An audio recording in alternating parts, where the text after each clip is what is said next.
development census. So just to explain that in a little bit more detail. Sorry, Elena. Can you click that?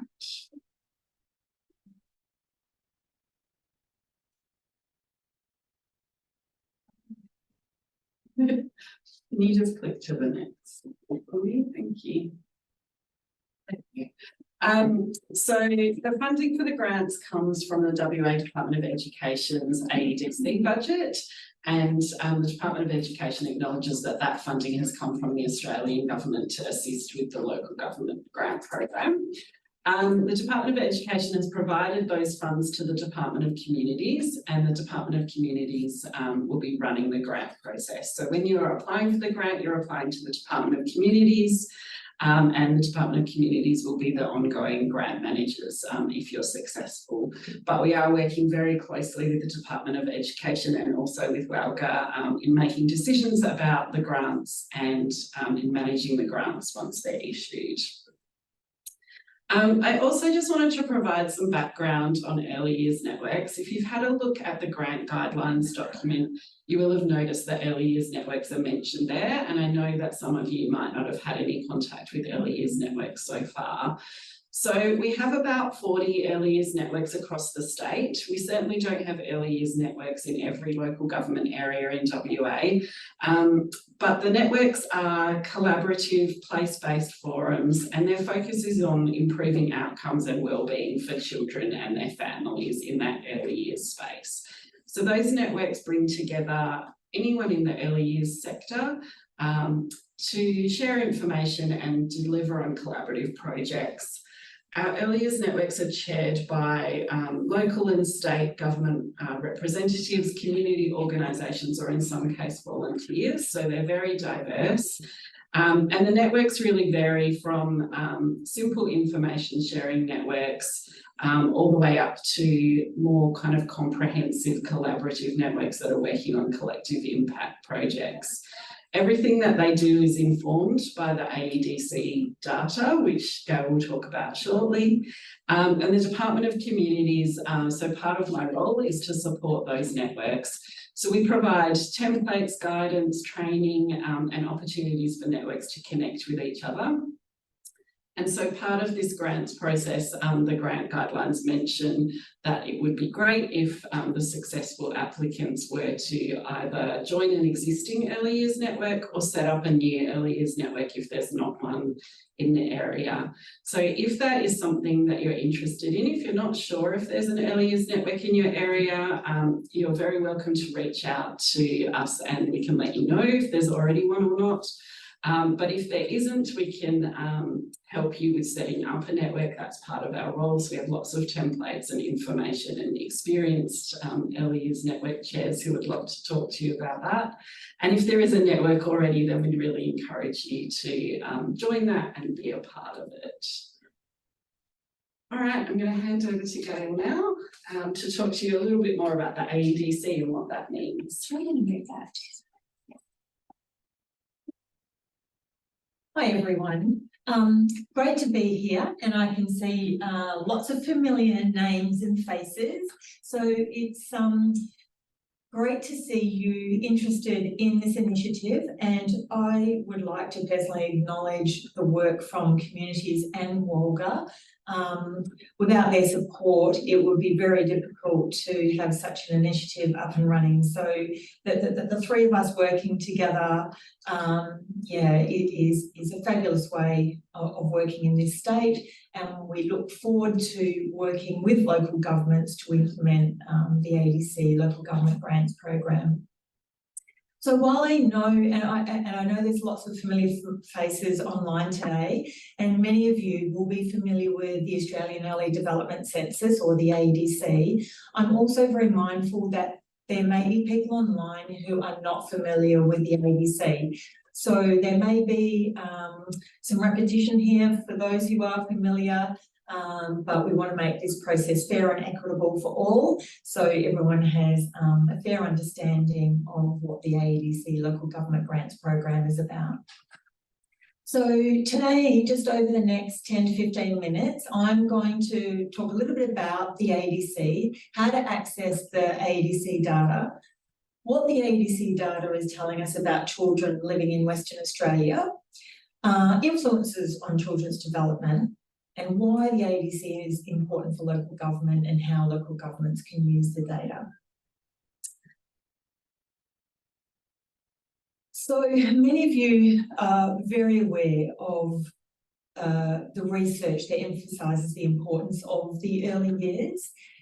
And so if the early years are so important, many of you heard me speak before, you'll know that we need some way to be able to measure how our children are going or faring in the early years.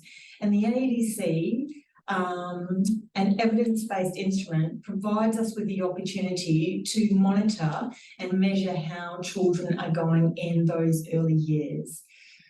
So basically, the whole idea of the census is to collect information about children's development, to create a snapshot of how children have grown and developed from birth through to 5 years of age. So schools are the collection point, with independent, Catholic and public schools all involved. The ADC is funded, as Melinda mentioned, is funded by the Australian government, and we're also, and they work in partnership with the states and territories, and we're supported by a consortium for this cycle, for cycle 6 or the 2024 period, which is, that consortium is between the Social Research Centre, the Telethon Kids Institute and the Centre for Community Child Health. So pre-primary teachers complete a questionnaire or the Australian version of an early development instrument. And so the ADC is endorsed by COAG as a national progress measure of early childhood development, and it's also the measure identified in the National Closing the Gap Socioeconomic Target 4, which is looking at children's development for Aboriginal and Torres Strait Islander children and thinking about how we can improve outcomes for Aboriginal and Torres Strait Islander children by 2031.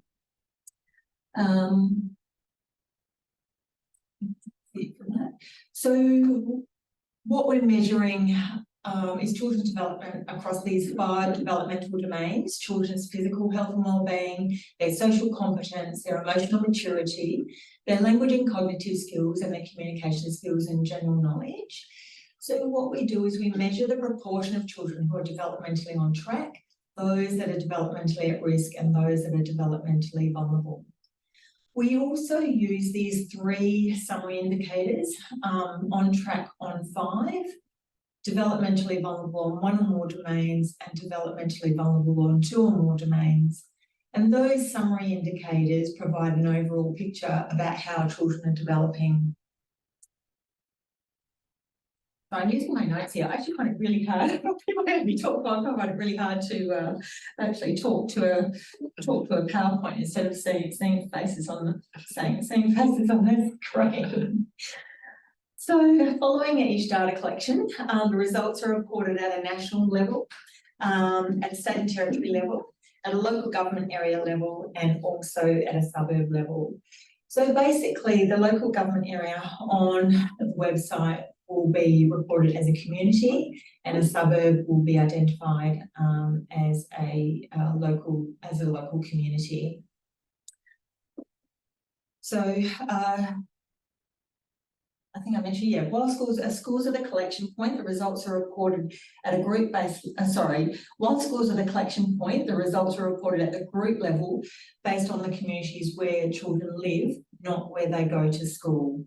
And no child or school is identified in those results. So the results formats are basically provided publicly as a community profile, in community map formats, and also in a community table. So you'll be able to access these formats from the National ADC website if you're looking to see what the results are for your community. So when you go onto the website, the link that is shown there, You'll see there's the Data Explorer. You can populate your community or local government area into that tab or search bar and search for your results. If you need some support in being able to access the results, you're welcome to contact one of us. We're happy to support you to be able to access our results if you have some difficulty. So what are the results telling us about children living in Western Australia? So in 2021, we collected data on nearly 99% of the children. That's around 35,440 pre-primary age children. There were nearly 1,900 teachers who completed the instrument from around 932 schools. So some good information that we collect. And in 2021, the results told us that there were around 6 in 10 children were developmentally on track on 5 domains. Between 2009, you can see the infographic there on your screen. And if we look at that green line graph, between 2009 and 2018, what we see is some really good improvements in the percentage of children who were developmentally on track. However, between 2018 and 2021, we see this small decline in the percentage of children on track on 5 domains. And if you look at the graph to the right, in the purple, you will see what we've provided there is the proportional percentage of children who are developmentally vulnerable on 1 or more domains. And what we can see there is from 2009 to 2018, we've seen this really nice decline in the percentage of children who are developmentally vulnerable on 1 or more of those areas. But again, you'll see between 2018 and 2021, we've seen this upward swing. So if we look at the bottom bar graphs for each of those 5 domains, it's a little bit difficult to see the trend that's going on there. Basically, between 2018 and 2021, we've seen a slight increase in the percentage of children vulnerable in each of those domains. The area where we've seen the highest rates of developmental vulnerability is in the physical health and wellbeing domain since 2012.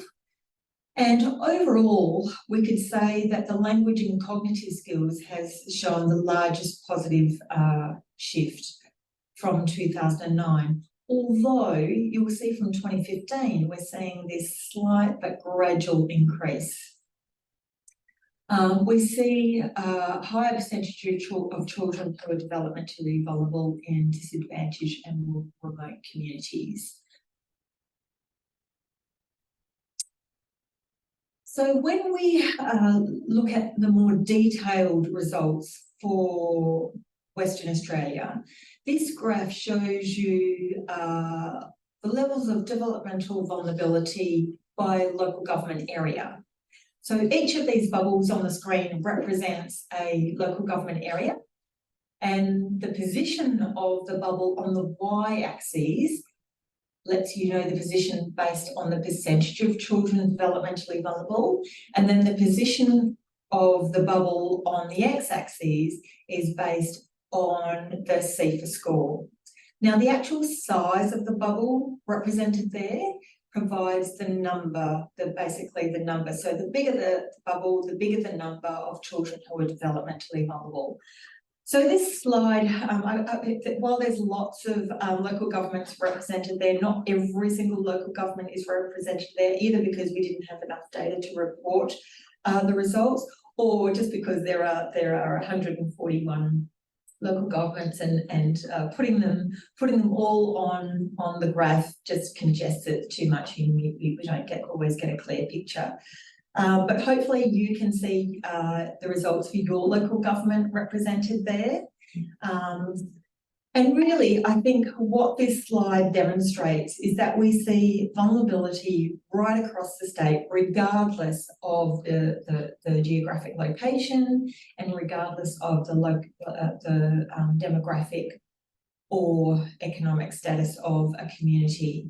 And so this is why we feel that this particular ADC grant process or grants opportunity is a fantastic opportunity to be able to think about localised responses.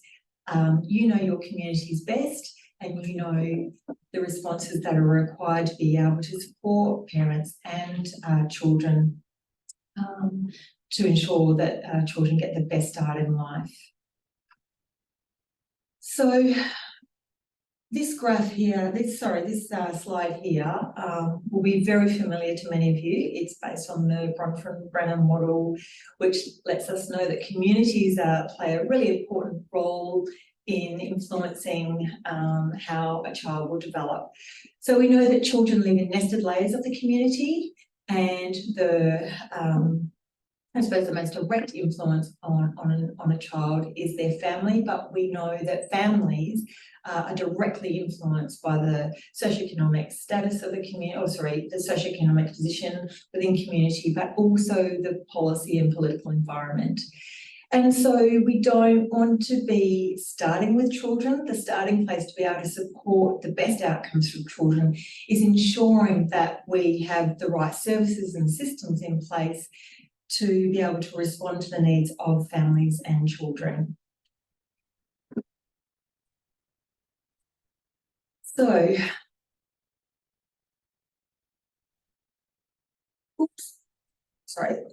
basically what we know is that if we're able to provide positive experiences for children, they're more likely to achieve better outcomes and be set on a positive trajectory from the get-go.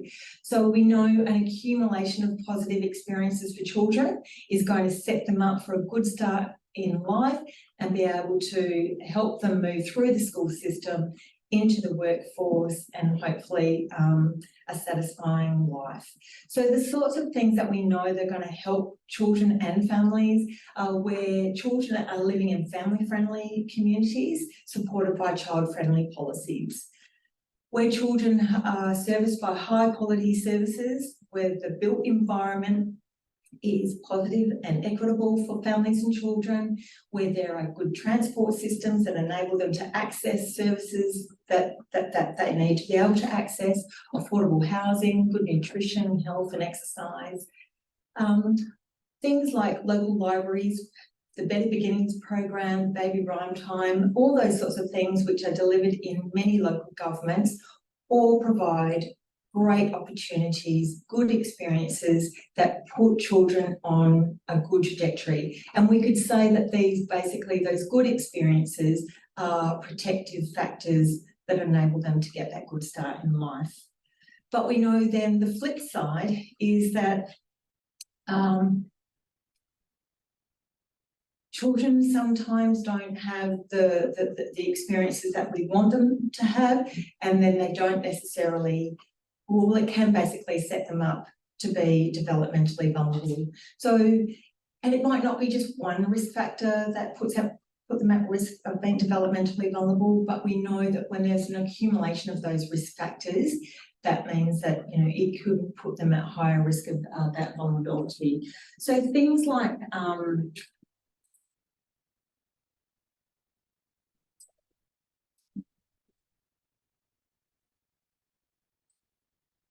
things like poverty, unemployment, overcrowded housing, smoking in pregnancy, limited access to high quality and culturally inclusive child and family services, not having the opportunity to attend playgroup. We know that some of the ADC research has showed that children who did not attend a playgroup were 1.7 times more likely to be developmentally vulnerable. We know that child protection notifications, children are 2 times more likely to be developmentally vulnerable if they have had a notification, even if they're not screened in. Children in out-of-home care are almost 3 times more likely to be developmentally vulnerable if they've experienced out-of-home care. Potentially a lack of a regional public health plan can affect the whole community, including children. Exposure to pollutants, social isolation, lack of connection to country, or lack of inclusivity in a community, particularly for children with a disability. So we know that negative events can impact on families. Things like COVID, we know, has definitely had an impact on families, and this next collection, the 2024 collection, will be a really important collection to help us understand the impact on families and children through that experience. So communities that promote optimal early childhood development, we know greatly increases the chances of better health and wellbeing, improved educational outcomes, higher rates of employment, lower rates of dependency, lower rates of delinquency and crime, and generally a better community for all. So really, I think local governments, there's a real opportunity for local governments to be able to use the ADC to help raise awareness of the importance of children in the early years, to be able to identify communities and neighbourhoods where children might be at risk of developmental vulnerability, to be able to reflect on and explore the strengths and challenges of the community, to be able to work with and strengthen community networks, as Melinda was talking about before. There's a real opportunity through the early years networks, or to be even targeting particular networks or community partnerships that enable them to explore basically ways of working to ensure children do get a good start in life. The ADC also offers an opportunity to think about and implement place-based initiatives to support early childhood development. And I think the other really positive aspect of having publicly available information such as the ADC, it helps to redirect finite resources through supported decision making, using the evidence to support decision making and direct resources to where they are needed. So basically, through the local government ADC grants program, we see this as a really important opportunity to be able to improve and shift the trajectory of children who may be developmentally at risk, and for local governments to be able to work with their community partners to be able to think about children's development, the needs of families, the needs of children, to put children on that right trajectory. And so the whole idea of the local government ADC grants program is really to increase the capacity of local governments to be able to co-plan responses, responses basically in response to their ADC results. We really want to be able to support local governments to be able to use and engage with the ADC data, to be able to embed it, use it alongside other data and information that the local governments already work with, and then to be able to work alongside other community stakeholders to think about, to be able to reflect on and think about evidence-informed initiatives that are going to support families and children.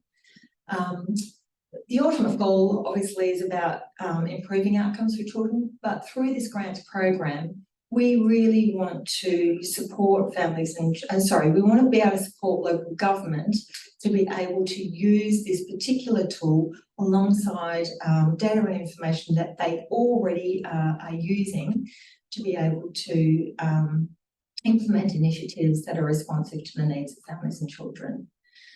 So the other aspect of this particular grants program is that we will be offering training. So those people who are successful in receiving the grant, we will be providing ongoing training throughout the grant period and providing that ongoing support. So I hope that just provides some clarity around what the ADC actually is and what we are aiming to achieve in terms of the local government ADC grants program. And I have to apologise, I actually found it really difficult talking to a screen as opposed to talking to face to face. So I'm sorry if that felt a little bit haphazard. As you know, I'm happy people are welcome to contact us if I feel like I It didn't provide enough clarity around the actual ADC initiative itself. But I'm going to hand over to Melinda, who, she might speak a whole lot better than I do. No, you did very well. You were very informative. You gave a lot of information, which I truly hope has increased everyone's interest in this. I want to go write a grant application now. And that's where I come into play. So we have the grants guidelines and application form, and so that will be your tool to provide your application. So they are available for download from the Department of Communities Grants Program website, and that's the address there. And so who can apply? It's the local government authorities operating in the state of Western Australia. They're the only people eligible to apply for a grant. So if you're in the community, a community organisation, and you're really interested in a grant, please touch base with your local government authority, increase your networking amongst yourselves, and really advocate to your local government authorities to work in partnership to put a grant application together. So the application process itself. So all applications will be submitted via email to that website on the screen, and that website, email address is also in the guidelines and application form. So we also need you to submit your application prior to the closing date and time, which is 2:30 p.m. on the 5th of December 2023. Applications received after that date won't be looked at. So unless there are extenuating circumstances where our like Department of Communities websites are down or email systems are down, we can't accept applications after that date. And after we receive an application, we will acknowledge that by email within 5 days of receipt of an application. So if you do submit your application and you don't hear anything and 5 days go by, please send another email, and I'll follow up with that to make sure that we have received it. So the grant funding amount, grants of up to $100,000 excluding GST, they're available to implement community-wide strategic initiatives. And then when it comes to you preparing your response, we really encourage you to read the guidelines and application form and understand the content of it, and then ensure that your proposed project aligns with the program objectives that are written in the guidelines and application form. And then as you're finishing your application form, please reread it. I'll get somebody else to proofread it to make sure that your response addresses the assessment criteria, because it is the assessment criteria that it will be evaluated against. So the assessment of applications. So all applications will be assessed against the assessment criteria by an evaluation panel. And then following this assessment, preferred respondents will be contacted to negotiate a grant agreement.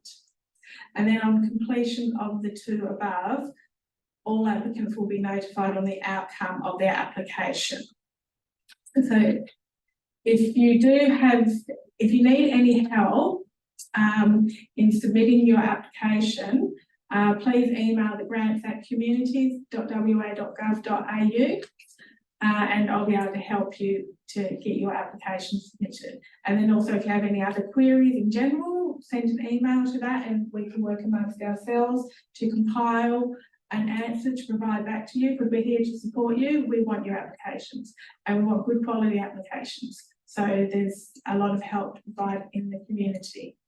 So that then brings us to questions. So we will hand back to Alina to take the floor in answering people's questions. Great. If you have, I'm just going to stop sharing the screen, just have that comments here. If you have any questions, just raise your hand. I'll just stop sharing. While we're waiting for questions, Alina, I just did want to point out to people, it does say in the grant guidelines, but sometimes sort of makes more sense if you hear these things, but we do also encourage people, if you want to do a collaboration between local governments, it doesn't need to be a single local government putting an application in. We're happy to receive applications from multiple local governments who want to work together to deliver a program or deliver initiatives across multiple local government areas. We're very happy to have applications of that kind as well. Cool. We've got a few questions coming in. We've got a couple online, but I might go to, oh no, Claire's put her hand down. So I'll go to the one online from Jo. And she's said, can you talk a little more about how the funding can be used to fund early years related positions within local governments? What kind of outcomes would you be looking for from a specific role? The outcomes are, so the outcomes are provided in the grant program, in the guidelines and the application form. So basically we are providing some flexibility. We would be hoping that you would be reflecting on your ADC data, working with your community then to be able to respond to the needs of families and children within your community. So every community is obviously going to be different. So we would think that it would be place-based. Ultimately, we will be looking for improved outcomes for children and families within the particular area, but obviously you would have to be doing your own evaluation to work out the success of the initiative that you put in place. Because you would have to be undergoing your own evaluation, informal, formal. So basically, we would be encouraging, a person would obviously need to lead this work within the local government. So, and we would be expecting local governments to be attending that training to be able to then collaborate with other local governments, but also to be able to be thinking about, well, how do we go about implementing an initiative within your area? I don't know if that was particularly helpful. Was that helpful, Jo? I'm doing a rounding today. Yeah, Jo's giving you the thumbs up. Thank you. Awesome. A couple of questions, more questions coming through. Next one is from Amberly. Can I get clarification for the grants?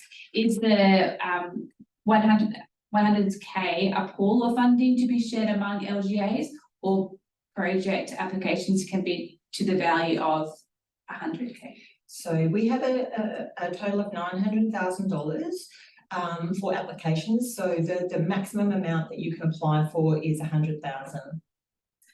And within that application, there would be one lead local government authority, but there is room in the guidelines and application form to nominate partnering organisations. So if you have anyone that you're partnering with, whatever costs would be involved in that partnership has to come in within that budget of 100,000 for that one application. Great. And I'll just, before I go to you, Meg, because I can see your hand up, I'm just going to read out Andrew's question, just because it's along the same lines, is if two local governments work together, can they apply for more than 100K, or should they put in separate applications stating they are collaborating? That's actually a great question. It is a good question. I would be assuming you would put in separate applications, because if you're collaborating, working together, then we would see that as a collaboration. Yeah. All right, Meg, did you want to take yourself on mute and ask your question? Yep, thanks. I was just wondering, I've seen great initiatives by other local government shires, great things that they're doing that I think would work really well within our shire. Is there any preference given to the novelty of the idea? Like, can we copy something that somebody else has done and implement it in our shire and use the funds to do that? Or is it better to think up something unique to our community? Meg, I think that's a really good question. So in response to that, it would be is that if you are going to transfer another initiative from another area to your area, it would be in your interest to demonstrate evidence that that's what your community needs. Because just because that is working in one particular community or one local government area doesn't necessarily mean it's going to translate and work in your particular community. So we would hope that the local government would be working with their own community, with their stakeholders, community partners to establish what are the needs of our community to be able to support families and children. And yes, there might be some similarities across local government areas, and that it might be actually appropriate to translate that particular initiative to your local government area. But you would probably want to develop some evidence as to why you would be implementing an initiative that's already been developed somewhere for your community. Could Can that I also potentially be part of the funding then to survey the community to find out exactly how it needs to be tailored for our community? Well, survey is one way to be able to gather information, but it wouldn't just be a survey. We would be expecting you to be working with your community through a range of strategies to establish what are the needs. Now, for some of you, for some local governments, you already have those established needs, and each of you will be starting from a different starting point.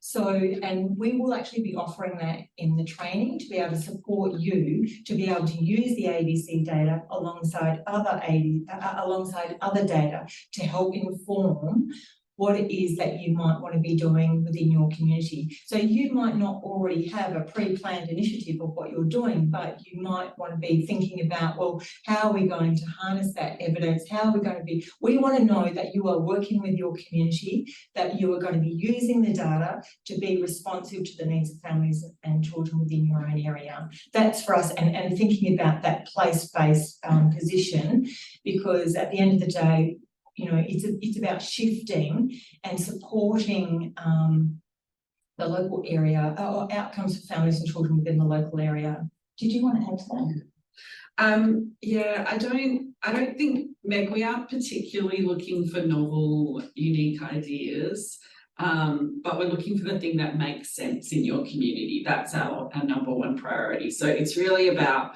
what does the ADC data show in your community? What do you already know about what your community needs, and how can you match those things together, and what could you use this funding for? So yeah, I wouldn't get too caught up on, like, we have to come up with something brand new that hasn't been done before. If there's something that you can see out there that you think will work in your community and you can justify that, we're absolutely happy with that. But it's really about thinking, what does this community need and how can we use this money in that way? Yeah. So as an example, if your results show that the language and cognitive skills are actually doing really well, and you wanted to put in an initiative that was going to support language and cognition, we'd be thinking, and yet the vulnerability was in other areas shown by the ADC, then we'd be questioning, why are you heading down that pathway when actually that there's high levels of vulnerability potentially in the other domains. Great, there's a few more questions online, so read them out. Is the grant funding available annually? No, it's a one-off grant, and it's unlikely to be repeated at this stage. So get your grant application. And the other point that I probably would like to make here is that you don't have to apply for the full amount. You might only need $20,000 to support the initiative that you think would be really useful within your local government. So don't feel like you have to apply for the full amount. All right, next question. Sorry, where am I? Will there be a preference to the more vulnerable at-risk communities? It's a kind of really interesting question, because vulnerability can be defined in a number of ways. There are both percentages and numbers, and you just need to be able to support why you are putting the application in terms of meeting the needs of children. Of course, it is aimed at supporting and targeting children who are vulnerable and families who are needing support. but there are both percentages and there are numbers of children who are vulnerable. Can I just add to that, please, Gail? In the guidelines and application form on page 6, under the heading of the assessment criteria, there's some bullet pointed information about what each application will be assessed against. And then after those bullet points, there's another piece of information. After meeting the above core requirements, communities, and that's the evaluation panel altogether, and education, will also prioritise applications that, and there are 2 bullet points under that, support vulnerable or disadvantaged cohorts in the community, and or support or complement the national agreement on closing the gap outcome for children thrive in their early years. So those last 2 bullet points could possibly prioritise an application over other suitable applications. And that just takes me back to the slide that I showed you with the bubble graphs for local governments. You can see there's vulnerability is spread across the state. So that's why I wanted to show that graph. It sort of demonstrates that that many local governments are in a position to be able to submit an application. I think you just need to keep in mind that your application needs to address where that vulnerability is. So it needs to match up. So if we were to go and look at the ADC data for your local government area, we want to see that your initiative or project that you're proposing is really meeting that need. So that should be your kind of starting point. We'll keep going through these questions. We're getting a few coming through. Can partner organisations in the early years networks also access the training if we were successful in obtaining a grant? At this point, the priority will be with the successful applicant, but we'll see how we go. We'll just have to see how we go, if that's okay. Of course, we do want to support others, but the priority will be the successful applicants, and then we'll assess it from there. Another question that's, I guess, a little bit similar to that is if successful with funding, can the training offered be made available to other staff or service providers in that particular LGA, or is it specific to the people outlined in the application? No, it's specific to that particular local government. So if they're the successful applicant and they have a lead person, we would probably be okay with 2 or 3 people from that local government area attending. Just another question. So I probably should say who's asking the question. We've got Krista, and her question is: if your project is addressing physical health and well-being, is an expectation that the local public health unit would be involved?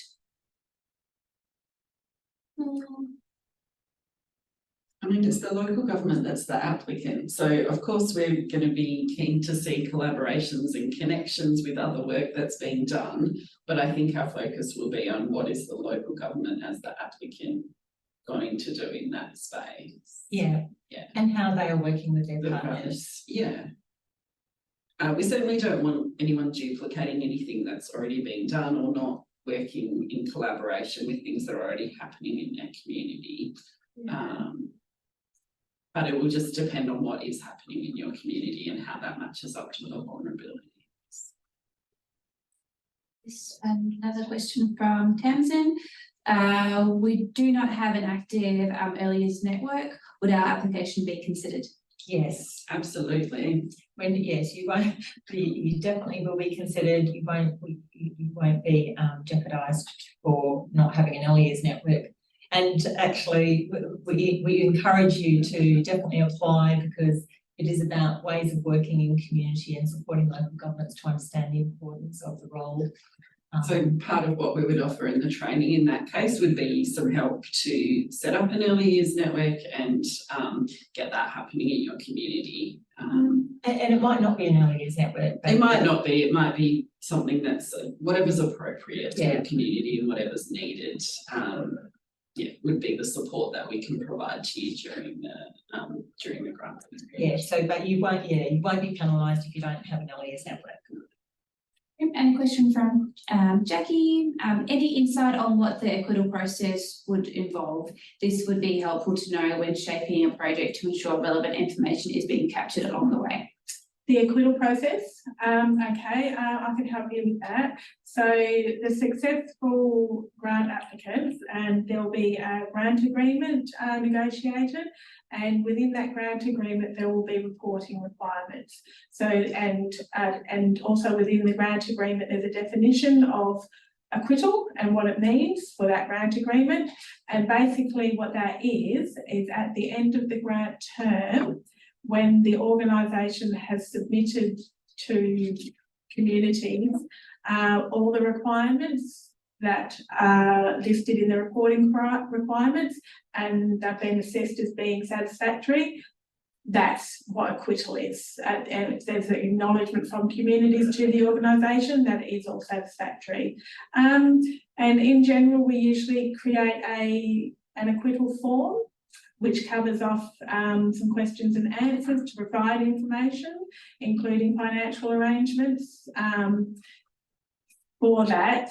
So we try to make it as easy as possible. So long as everything has been completed satisfactory, it should be fine. And if you do need help with your acquittal, you can always contact us in the grants team. Was that helpful?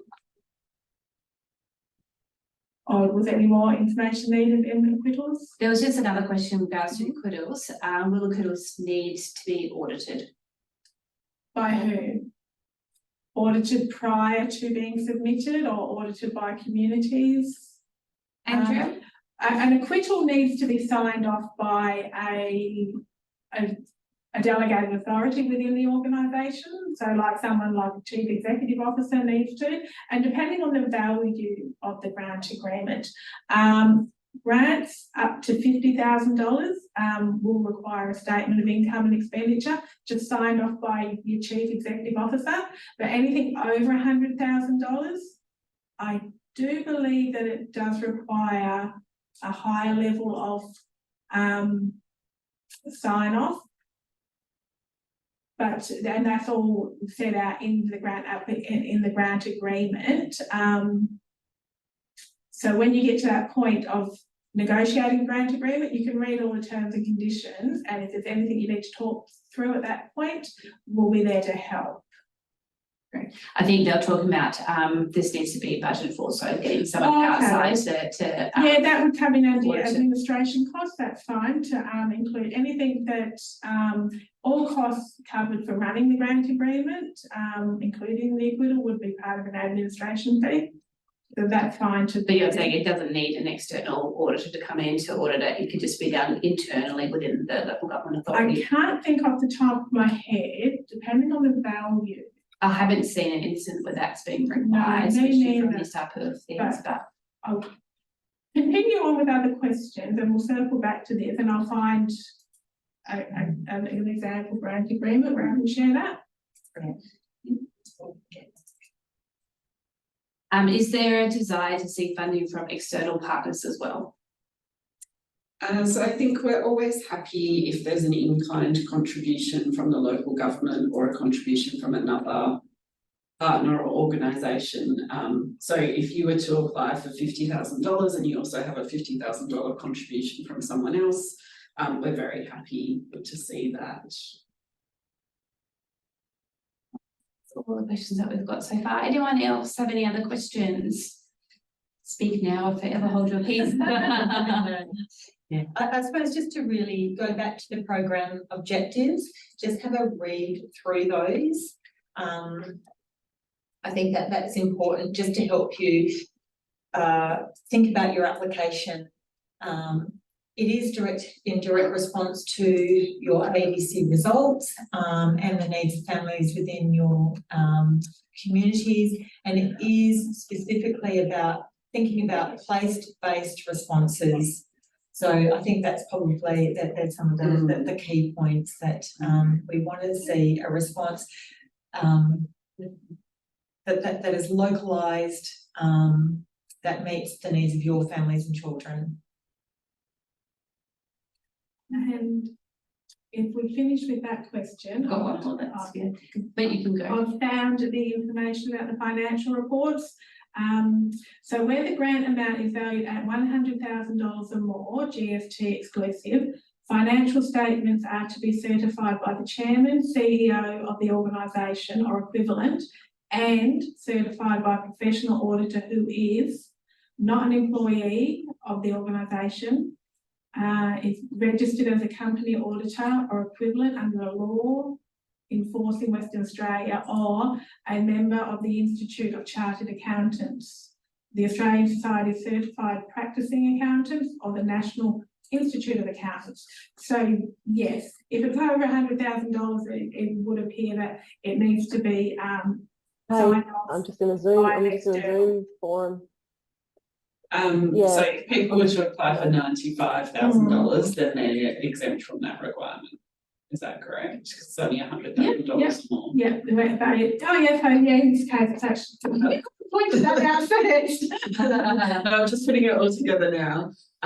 Yeah, maybe $100,000 is not the amount to apply for, because then you have to do the audit requirement. Yeah, there you go. But if you apply for 99, you're good. But if you built in administration costs, a portion of that would go to the requirements of getting that signed off at the end. So yes. Just another question from Felicity. Does the project worker need to be directly employed by local government? Yes, just the word project. Does the project worker need to be directly employed by local government? Yes. Yeah. Because if you remember going back to Gail's presentation, she talked about part of the purpose of these grants is to build capacity in local government. So we really want the person to be sitting in the local government and working with the rest of the local government. Yeah. Any further questions, anyone? What I will do is, as long as you guys are okay, is after the webinar, sort of by the end of the week, I'll send a correspondence to anyone who's registered there today and participated, and I'll include contact details, so that way if you do have any other questions, you're more than welcome to contact either Gail or Melinda directly. So there is another question that's just come through. Could they be employed for the purpose of leading this project? If they're employed by the local government, they would fit the criteria. They would come under the auspice of the local government. So that would be entirely up to the local government. Yeah. So it'd be like a fixed term kind of contract to undertake the project. But their role then would be to, still support stakeholders within the local government to build their knowledge of the ADC, to bed that down as one of their data sets that they use.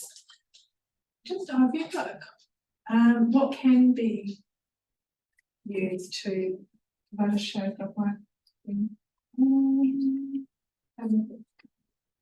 funding may be used for wages directly related to the project. Yeah. Oh. All right, well, without any other questions coming through or online, we'll end the session from here. So I just wanted to thank everyone for participating today. There's about 40 of us that are here, so hopefully we see everyone put applications in. But if you have any questions, please, you're more than welcome to either contact myself directly or wait to the contact details for Gail and Melinda to come through. This session has been recorded, so we will be posting it on the WOWGA website. And if you guys are happy, I might share the PowerPoint presentation as well. So if there's anyone else within the organisation you think is worth sharing it to, you'll be able to do that as well. So thank you all so much for participating, and good luck putting your applications through. Thank you. Thank you. Bye. See ya.